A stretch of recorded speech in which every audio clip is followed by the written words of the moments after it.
2 years ago, the Obama Justice Department sent shockwaves throughout the country when they released new guidelines telling federal authorities not to arrest marijuana users and suppliers who weren't violating local laws.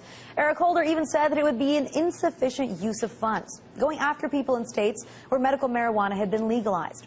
But now it seems like they've done a complete 180. The Department of Justice has recently sent letters to states threatening that they will go after state employees and will look at both civil and criminal penalties for those who run large-scale operations, even if they're acceptable under state law. And already many states that were headed towards a medicinal legalization path have started to back off. So why the drastic shift in policy? And could this doom the medical marijuana industry? Here to discuss it with me is Scott Morgan, associate editor of StopTheDrugWar.org. Scott, thanks so much for being here tonight. Sure. First of all, let's talk about these letters that are now being sent out. Do we know how many states have received them? Some of the exact details of what they say? It looks as though just about every state that's working on implementing a medical marijuana program this year has been targeted.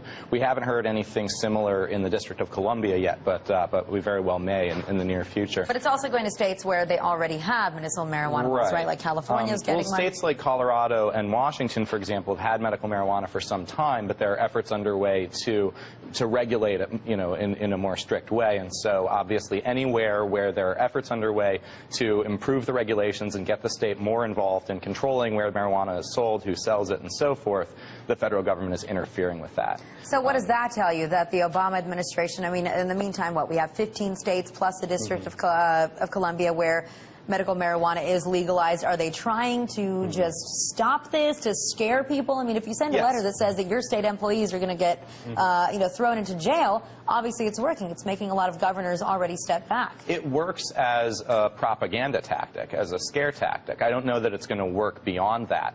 But essentially, their agenda here is to distract, disorient, and confuse states that are working to regulate medical marijuana.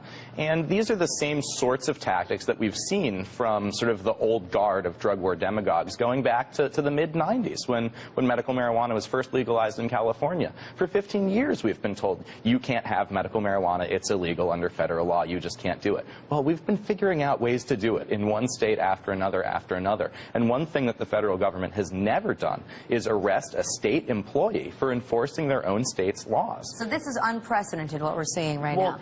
It's not unprecedented insofar as the government is misrepresenting its own illegal agenda. They don't actually intend to do this. It's a lie. It's just one in a long series of lies that the Department of Justice and the Drug Enforcement Administration have put out there in an effort to push down the medical marijuana industry, as it obviously is continuing to spread throughout the country.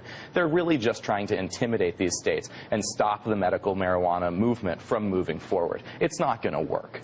Well, one thing that I think we see happening on the sidelines, or as a result of this move, is now there are certain governors out there that are trying to lobby for marijuana to be rescheduled, right, as a substance 2 or Schedule 2. Excuse me, my knowledge isn't completely up to par. But so that would, back in February, NORML was saying that this is something that pharmaceutical companies were also lobbying for, because that way they could get their hands on it to create some, some types of drugs with derivatives from THC. So, in essence, if they get all of the governors to start lobbying for the rescheduling of marijuana, then is that going to end up helping out the pharmaceutical companies? And is that why the government's doing it? Because the pharmaceutical companies are lobbying them? I just came up with this theory, but well, really you know what? You're not alone, and I think that there's certainly truth to the fact that a number of pharmaceutical companies are interested in getting involved in the medical marijuana business.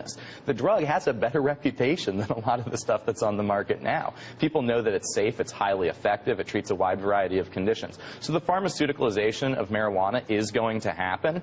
The question is, will that coincide with suppression of the existing herbal cannabis market that's emerged? In my opinion, I don't think it will. And the reason is that we've made all this progress in terms of reforming medical marijuana policies because that's what the public wants. Because the medicine is cheap, it's easy to grow, the side effects are pleasurable, people like it. If you want to pharmaceuticalize it, take the fun out of it, that drive up the costs. We have a legal framework to do that, but it's not going to reduce public enthusiasm for reforming marijuana laws. That process is always going to continue. The support's always going to be there, and you can manipulate state governments, you can threaten to arrest state officials. People know you're not really going to do that. People know that as long as we continue to move forward. This industry started in 1996. It was valued in a recent report at $1.7 billion. Every dollar of that is technically illegal under federal law, and yet it continues to grow. So I think the important thing is for state officials and for the public to recognize that these threats are erroneous. They're aimed at intimidating us. They're aimed at preventing our further progress. And you know, we have a lot more progress to make, and we're going to continue to succeed. Every year there are new medical marijuana states. There are new reforms taking effect, and the polls show more support for that than ever before. Well, it's definitely interesting, too, if you think back to 2009 when, you know, Attorney General Eric Holder was saying that we don't need to waste our resources and waste our funds for going after these people. It's not like we're in any better financial situation today, so I don't know why they would want to spend money on that. But why do you think they're going about this in a much more secretive manner? Because I feel like when they first released that guideline, everybody heard about it, right? There were whispers everywhere. They said they're not going to go after people within the states. And here, I think they're trying to keep it completely below the radar. Well, I think the reality here, and it's a bit of a conundrum, but I think that the Obama administration does understand the intense political popularity of the idea of reforming marijuana laws. You know, when they announced the initial Holder memo saying that they were going to respect state medical marijuana laws, they leaked that story to the Associated Press on a Sunday night. You know, they were looking for a whole full week's news cycle on that when they knew the public was going to like it. They were delivering on a campaign promise, and it got really positive press everywhere. But now they haven't delivered, so I'm just curious, where do you think that you know, advocates of legalization are going to go in 2012? Well, in 2012, I think we're likely to see full-scale legalization measures on the ballot in multiple states. And if the results, you know, for Prop 19 in California last year are any indication, you know, that thing lost by 3.5 points. And in an off-election year, you're going to have this huge boost in young voters in 2012 that could more than fill that gap. So full legalization is coming up on the horizon very, very quickly here. And that's likely got something to do with why we're seeing the Department of Justice kind of freaking out a little bit right now, realizing that this thing has already sort of moved beyond that point. They can't push it back. You know, public support is just so immense and continues to grow. And once that sense of inevitability kicks in, suddenly there's nothing to fall back on. All of your propaganda talking points have been refuted. The internet creates this powerful resource. The president's online forums are getting dominated by discussion of marijuana legalization. Everywhere you look, this issue is taking control. And it's probably too late for the people that are deeply invested in keeping marijuana illegal to come back and actually resurrect themselves. We will see where it goes, because I definitely remember, you know, a lot of momentum around Prop 19, and then it didn't go through. So we'll definitely be keeping our eye on this. Scott, thank you so much for joining us tonight. Thank you.